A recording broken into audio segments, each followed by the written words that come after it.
şeyse dostlar mene bilmedim. Doyuşukken 15.000'den 10.000'den sana o tir pullarını mıngmıngden. Enem atam horlan yarlı gülgüllen kalın şeyle gitse mene bilmedim. Kak şeyse dostlar mene bilmedim.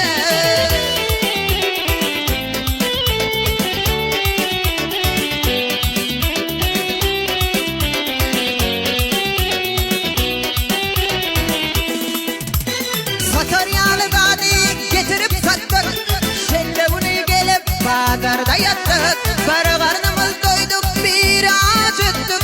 Şunu da yarıma yetebilmedim. Hak şeyse dostlar